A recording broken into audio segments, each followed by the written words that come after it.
चुनाव में मिली जीत के बाद बोले उमर अब्दुल्ला, कहा सरकार बनने पर केंद्र सरकार के साथ मिलकर करना होगा काम, जम्मू कश्मीर को दिलाएंगे राज्य का दर्जा।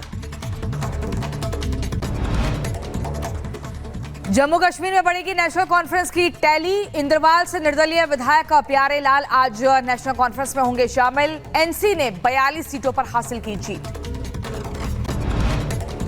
उधर दिल्ली दौरे पर हरियाणा के मुख्यमंत्री नायब सिंह सैनी, आज पीएम मोदी से हो सकती है मुलाकात। हरियाणा बीजेपी प्रदेश अध्यक्ष मोहन लाल भी सैनी के साथ मौजूद हैं। उत्तर प्रदेश के कुशीनगर में दुर्गा प्रतिमा पर पथराव का मामला, पुलिस ने 33 लोगों को किया गिरफ्तार। उपद्रवियों से कराई परेड, त्योहार में खलल डालने वालों को दी चेतावनी। एमपी के इंदौर में दबंगों का कहर, कार में सवार एक परिवार पर किया जानलेवा हमला। घटना का सीसीटीवी आया सामने, मामले में जांच कर रही पुलिस। इंदौर में गर्भवती महिला वकील के साथ विशेष समुदाय के युवकों ने मारपीट की। गाड़ी टकराने को लेकर हुआ था विवाद। पुलिस ने 2 आरोपियों को गिरफ्तार किया, एक मौके से फरार हुआ। यूपी के नोएडा में पुलिस और बदमाशों के बीच मुठभेड़ हो गई। गोली लगने से बदमाश हुआ घायल। कब्जे से चोरी का बाइक, तमंचा, जिंदा कारतूस भी बरामद। आपको बता दें, धर्म छिपाकर रह रहा था युवक। उत्तर प्रदेश के बिजनौर से बहुत ही हैरान कर देने वाला मामला सामने आया है और एक महिला के साथ रहता था युवक। मकान मालिक की शिकायत पर पुलिस ने उसे पकड़ा। उधर कानपुर में पुलिस की गांजा तस्करों के साथ मुठभेड़ हो गई। जवाबी कार्रवाई में 2 बदमाशों के पैर में गोली लग गई। भारी मात्रा में गांजा भी बरामद किया गया।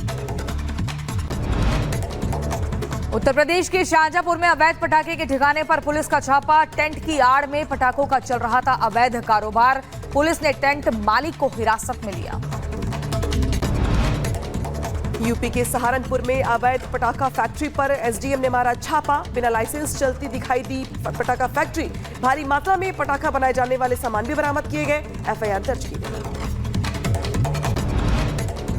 बुलंदशहर में अवैध खनन के खिलाफ कार्रवाई तेज। पुलिस टीम ने रेत खनन कर जा रही 13 ट्रैक्टर ट्रॉलियों को पकड़ा।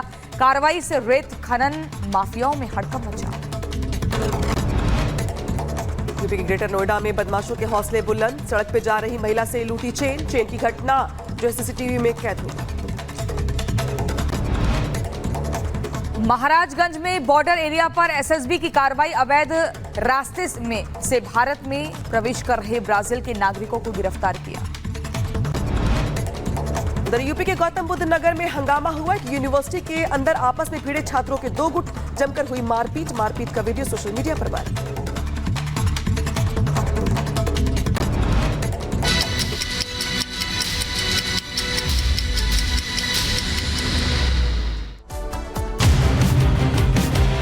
गीता की धरती पर सत्य की जीत हुई है।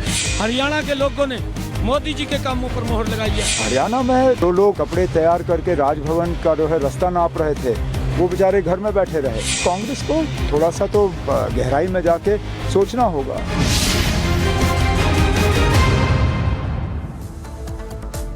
और चलिए अब आपको बताते हैं बीजेपी पर भरोसा, कांग्रेस को कोसा, क्योंकि हरियाणा और जम्मू कश्मीर में कांग्रेस अपने दम पर कुछ कर नहीं पाई है और ऐसे में जमकर विरोधी दल के साथ साथ जो अपने ही है, अपने साथी हैं, वो भी जमकर कांग्रेस को कोस रहे हैं, उनकी कमियों को गिना रहे हैं। बता रहे हैं कि अच्छा प्रदर्शन कांग्रेस नहीं कर पाई।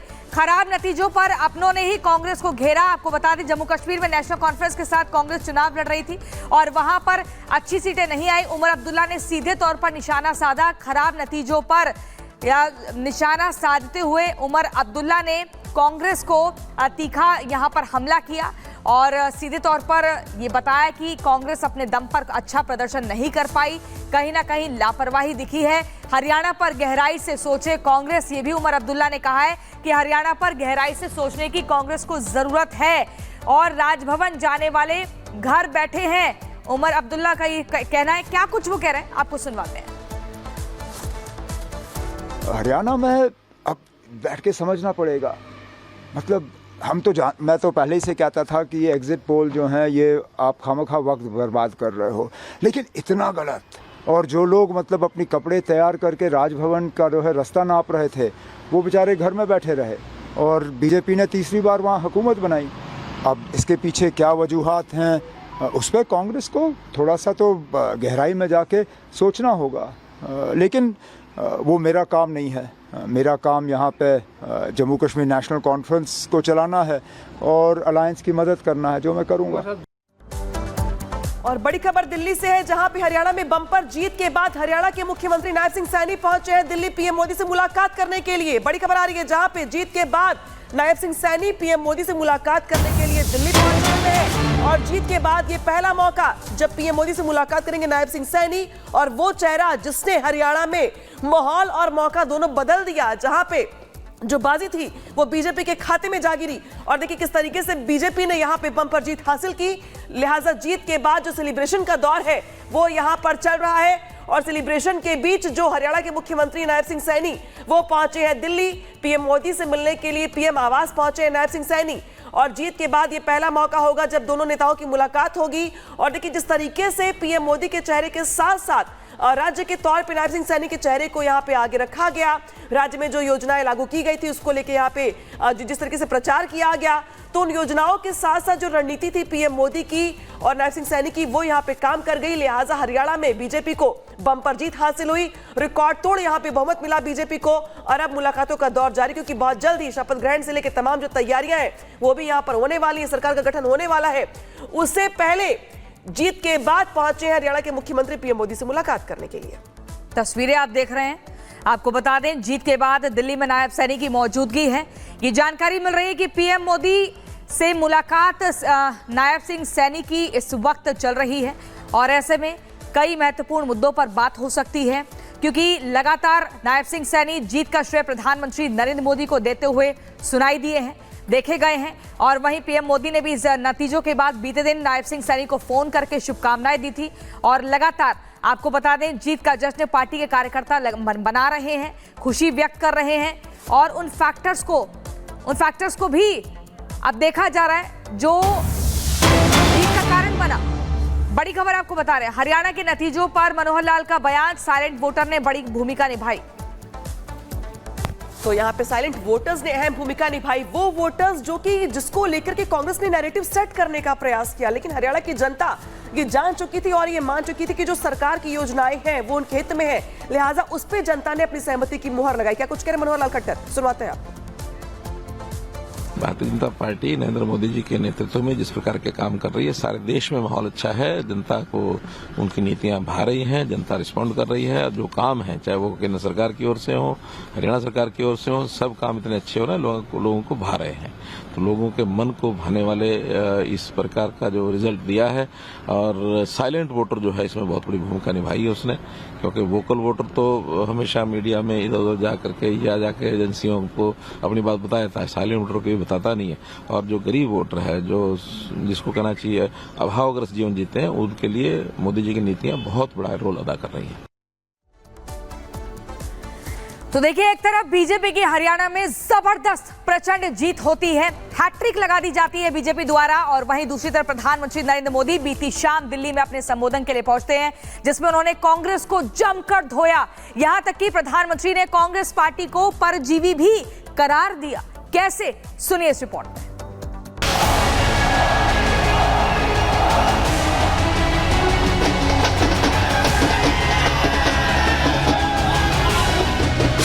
हरियाणा के दंगल में बीजेपी ने लठ गाड़ दिए।